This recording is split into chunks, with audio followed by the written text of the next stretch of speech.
જી નમસ્કાર, હું TR Jadav TR એજ્યુકેશનમાં ફરીથી એક નવા વિડીયોમાં તમારું સ્વાગત છે. મિત્રો, આ વિડીયોમાં વાત કરીશું GSECL એટલે કે Gujarat state electricity corporation limited દ્વારા પ્લાન્ટ એટેન્ડન્ટ ગ્રેડ 1 ઇલેક્ટ્રિકલ અને મિકેનિકલની ભરતી જાહેર થઈ છે. તેના ફોર્મ તારીખ 4/7/2025ના રોજ ફોર્મ ભરવાના ચાલુ થશે. તો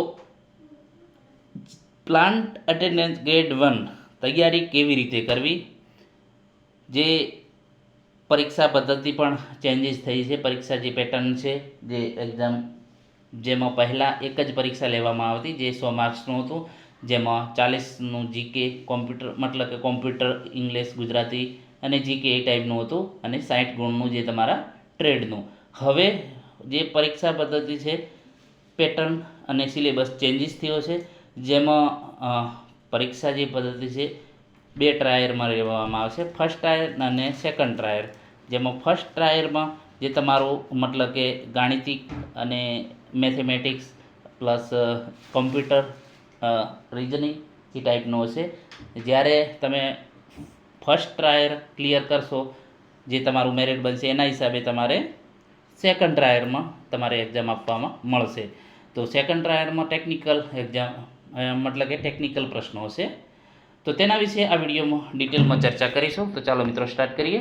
તો અહીં તમે જોઈ શકો છો નોટિફિકેશન જાહેર થઈ ગયું છે. તો રિક્રુટમેન્ટ ઓફ વિદ્યુત સહાયક પ્લાન્ટ અટેન્ડન્સ ગ્રેડ 1 ઇલેક્ટ્રિકલ અને મિકેનિકલ જે જગ્યાઓ તમે અહીં જોઈ શકો છો. જે મિત્રો GSSL જે પાવર જનરેશન સાથે સંકળાયેલી કંપની છે, તો જેમાં VS plant attendance grade 1 electrical માટે 38 જગ્યાઓ છે, જેનું ક્વોલિફિકેશન છે full time regular diploma electrical engineering હોવું જોઈએ 3 વર્ષનું, જે 55% હોવા જોઈએ મિનિમમ, અને લાસ્ટ યર 5મા અને 6ઠા સેમિસ્ટરમાં એટીકેટી ન હોવી જોઈએ એવું સ્પષ્ટ લખેલું છે મિત્રો. એ પછી VS પ્લાન્ટ એટેન્ડન્સ જે મિકેનિકલ 37 જગ્યાઓ છે, જેમાં full time regular diploma mechanical engineering 55% હોવું જોઈએ. લાસ્ટ યરમાં 5મા અને 6ઠા સેમિસ્ટરમાં એટીકેટી ન હોવું જોઈએ. Total vacancy 75. પગાર ધોરણની વાત કરીશું. પહેલા વર્ષમાં 22,750 છે, બીજા વર્ષમાં 24,700 છે, જ્યારે ત્રીજા વર્ષમાં 26,650 છે. તો મિત્રો, આ 3 વર્ષ જે છે VS પીરિયડ હશે, એના પછી તમે રેગ્યુલર તમારું સારું પરફોર્મન્સ હશે, બધું કમ્પ્લીટ હશે, તો તમે રેગ્યુલરમાં તમારો એ પ્રમાણે પગાર પછી 40+ અંદાજિત થઈ શકશે. વાત કરીશું જે છે ફીની. તો ફી જે વાત કરી છે 500 રૂપિયા છે જનરલ અને OBC અને EWS માટે, જ્યારે 250 છે SC ST અને PWD કેન્ડિડેટ માટે છે. ઓનલાઈન ફી ભરવાની છે. હવે જે મહત્ત્વની તારીખો આપણે વાત કરીશું ઓનલાઈન ફોર્મ ભરવાનું. તો જે વેબસાઇટ આપેલી છે www.gscl.in પર કેરિયરમાં જઈને તમે ફોર્મ ભરી શકશો.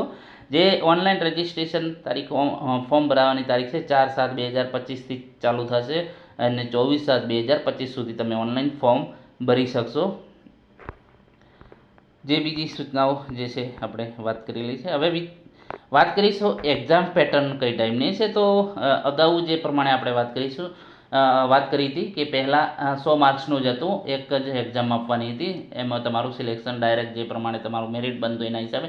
પરંતુ હવે પેટર્ન આ લોકોએ બદલાવી છે GSECL, જેમાં જે રિક્રુટમેન્ટ પ્રોસેસ છે 2 પ્રકારના ટેસ્ટ રાખ્યા છે, ફર્સ્ટ સ્ટેજ અને સેકન્ડ સ્ટેજ, અથવા તો ફર્સ્ટ ટાયર અને સેકન્ડ જે CPT એક્ઝામ હશે, જે 100 માર્ક્સની હશે, જેમાં તમારે જે છે બિન અનામત એટલે કે જનરલના કેન્ડિડેટ છે એમને સ્કોર કરવાનો છે 50 અથવા તો એનાથી વધુ માર્ક્સ હોવા જોઈએ. જ્યારે જે અનામત કેટેગરીના ઉમેદવારો છે SC ST OBC એમના માટે 45 અથવા તો એનાથી વધારે ગુણ લાવવા ફરજિયાત છે, જે GUVNL જે છે એના જે નિયમ પ્રમાણે. તો મિત્રો, ખાસ તમારે જે છે ફર્સ્ટ ટાયર પહેલું ધ્યાનમાં લેવાનું છે. જો તમે ફર્સ્ટ ટાયર ક્લિયર કરશો, જે તમારું મેરિટ બનશે, મતલબ કે 45 અબો અથવા તો 50 અબો જે પ્રમાણે કેટેગરી વાઇઝ, તો એ પ્રમાણે તમારું મેરિટ હશે તો તમને સેકન્ડ ટ્રાયલમાં તમને એક્ઝામ આપવા મળશે. એટલે આપણે હમણાં સૌ પ્રથમ ફર્સ્ટ ટાયરમાં આપણે જે છે ફોકસ કરવાનું છે. તો એ પહેલાં એનો સિલેબસ જોઈ લઈએ કે સિલેબસમાં શું છે. તો અહીં જોઈ શકો છો ફર્સ્ટ ટાયર એક્ઝામિનેશન, તો એનો ટેન્ટેટિવ સિલેબસ છે જે અહીં તમે જોઈ શકો છો. સેક્શન 5 આપેલા છે. એમાં પ્રથમ સેક્શનમાં છે રિઝનિંગ, જે 25 માર્ક્સનો હશે, 25 ગુણ હશે અને 25 પ્રશ્નો હશે. સેક્શન 2માં જે ક્વોન્ટિટિવ એપ્ટિટ્યૂડ છે અને સેક્શન 3માં છે ઇંગ્લિશ છે. સેક્શન 4માં છે કોમ્પ્યુટર નોલેજ, 20 ગુણનું છે. સેક્શન જે છે 5માં છે ગુજરાતી લેંગ્વેજ એન્ડ ગ્રામર, જે 15 માર્ક્સનું હશે. તો મિત્રો આ જે છે તમારું જે ફર્સ્ટ ટ્રાયર માટેનું છે. ખાસ તમારે ધ્યાન રાખવાનું, જો તમે આમાં પાસ થશો તો જ તમને સેકન્ડ ટ્રાયર એક્ઝામિનેશનમાં પરીક્ષા આપવા મળશે, તો જ તમને નોકરી મળશે. મતલબ કે તમારે પહેલો પગથિયું જે ફર્સ્ટ ટાયર છે એ તમારે ક્લિયર કરવું પડશે, તો જ તમે આગળ વધી શકશો. તો જ જે છે બીજા જે સેકન્ડ ટ્રાયલ છે એમાં એક્ઝામિનેશન આપી અને તમારે એક સીટ મેળવી શકશો અથવા તો નોકરીમાં સિલેક્શન મેળવી શકશો. તો મિત્રો રિઝનિંગ, ક્વોન્ટિટેટિવ એપ્ટિટ્યૂડ અને ઇંગ્લિશ, કોમ્પ્યુટર નોલેજ અને ગુજરાતી. તો મિત્રો સૌપ્રથમ તમને જે આવડે છે એ પ્રથમ તૈયારી કરવી. તો મારા ખ્યાલ મુજબ મિત્રો સૌપ્રથમ તમારે જો તૈયારી કરવી હોય તો પ્રથમ જે છે કોમ્પ્યુટર 20 માર્ક્સ ક્લિયર કરી દેવા. ગુજરાતી લેંગ્વેજ અને ગ્રામર જે 15 માર્ક્સનો એટલે 35 માર્ક્સ આ થઈ જશે. તો આ 35 તો પહેલાં ક્લિયર કરી જ દેવા. કોમ્પ્યુટર જે છે તમે વાંચશો તો તમને યાદ રહી જશે. ગુજરાતી લેંગ્વેજ અને ગ્રામર એ પણ એટલું હાર્ડ નથી, જે તમે વાંચશો તો તમને યાદ રહી જશે. એટલે 35 માર્ક્સ આ ક્લિયર થઈ જાય. અને ઇંગ્લિશમાં મતલબ કે થોડુંક પ્રેક્ટિસ કરશો તો મિત્રો 10 માર્ક્સ તો અંદાજિત તમારે આવી જ જાય. તો મિત્રો 20, 10, 30 અને 40, 45 માર્ક્સ તમે આની અંદરથી ક્લિયર કરો. 45 પ્લસ અને પછી રિઝનિંગ અને ક્વોન્ટિટી એપ્ટિટ્યૂડ એમાં તમે એના 50% ગણો તો 25 માર્ક્સ લાવો તો તમે આરામથી મિત્રો મતલબ કે સેકન્ડ ટ્રાયલ માટે મતલબ કે ક્વોલિફાય થઈ શકશો. તો અંદાજિત 50-70 મતલબ કે 65, 60-65ની આજુબાજુ તમારે આવી જાય ફર્સ્ટ ટાયરમાં, તો મતલબ કે તમારો સેકન્ડ ટ્રાયલ એક્ઝામ માટે મતલબ કે તમે એલિજિબલ ગણાઈ શકો. તો એ પ્રમાણે તમારે તૈયારી કરવી પડશે કે જે તમને પહેલું આવડે છે, મતલબ કે જે તમને આવડતું એ પહેલું તૈયાર કરો. સહેલું છે પહેલું તૈયાર કરો એટલે તમને વાંચવામાં મજા આવશે અથવા તો કોન્ફિડન્સ આવશે. જેટલું તમને આવડે છે એટલું પહેલું તૈયાર કરવું જોઈએ, જેથી તમને કોન્ફિડન્સ આવશે. તો પહેલું કોમ્પ્યુટર નોલેજ, ગુજરાતી લેંગ્વેજ અને પછી ઇંગ્લિશ. જો ઇંગ્લિશ સારું આવડતું હોય તો કંઈ વાંધો નહીં તો થોડી પ્રેક્ટિસ કરી જૂના પેપરો આપણે મૂકશું તો જૂના પેપરો પ્રમાણે એ પ્રમાણે તૈયારી કરવી. જેમાં સમાનાર્થી શબ્દો છે, વિરોધાર્થી શબ્દો છે, એવા તૈયાર કરીશું તો લગભગ વાંધો નહીં આવે. 10 માર્ક્સ આવશે, 7-8 માર્ક્સ આવે તો પણ ઘણો ફાયદો થશે. પરંતુ કોમ્પ્યુટર જેટલા પ્રશ્નો છે એટલા મિત્રો તૈયાર કરી નાખજો, ઘણો તમને ફાયદો થશે. કોમ્પ્યુટર અને ગુજરાતી લેંગ્વેજ, તો એના માટે મિત્રો ગુજરાતી માટે અને કોમ્પ્યુટરના આપણે એક ગ્રુપ બનાવેલું છે GSSL PA1. તો એમાં આપણે કોમ્પ્યુટર અને ગુજરાતી લેંગ્વેજ જે છે એના પ્રશ્નો ખાસા એવા મૂકેલા છે.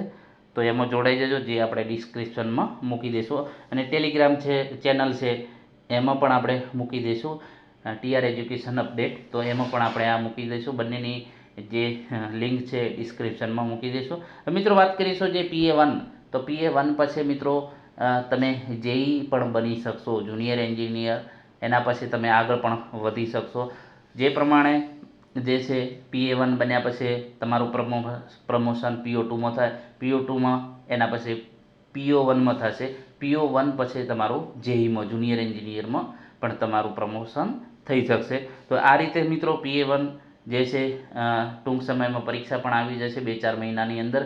તો સારું પરફોર્મન્સ કરી અને મતલબ કે યોગ્ય માર્ગદર્શન મેળવી અથવા તો જે પ્રમાણે તમારી સારી એવી તૈયારી કરીને મતલબ કે એક સીટ તમે નક્કી કરી શકો છો, તમારા માટે સારું એવું ભવિષ્ય બનાવી શકો. મિત્રો પાવર જનરેશન છે, થર્મલ મતલબ કે જે છે GSECL એટલે જે ગુજરાત સરકારની જે કંપની છે, તો એમાં તમે તમારી કારકિર્દી બનાવી શકો છો. તો આ રીતે આપણે વાત કરીશું કે કઈ રીતે મતલબ કે જે છે સિલેબસ પ્રમાણે આપણે તૈયારી કઈ રીતે કરવી, તો હમણાંથી જ ચાલુ કરી દો, જેથી તમને કંઈ વાંધો ના આવે. જે તમને સારું એવું ફાવે છે એ પહેલું તૈયાર કરો, જેથી આવનારા જે છે પરીક્ષામાં તમે સારું પરફોર્મન્સ કરી અને એક સીટ તમે નક્કી કરી શકો. મિત્રો નેક્સ્ટ જે છે આપણે ટોપિક વાઇઝ વિડીયો બનાવતા રહીશું, તો ચેનલમાં જોડાઈ જજો. અને જે છે આપણી જે ચેનલ છે એને લાઇક, શેર અને સબસ્ક્રાઈબ પણ કરી લેજો, જેથી કરીને કોઈ પણ નવા વિડીયો બને તો તેનું નોટિફિકેશન તમને મળે. અને નેક્સ્ટ ટાઈમમાં આપણે પેપર પણ મોકલશું અને જે છે ટોપિક વાઇઝ જે છે મુદ્દાઓ, જે સિલેબસ છે એ પ્રમાણે આપણે એની ચર્ચા પણ કરીશું. જો વિડીયો પસંદ આવે તો લાઇક, શેર અને મિત્રો ચેનલને સબસ્ક્રાઈબ કરવાનું ન ભૂલતા. Thank you for watching this video.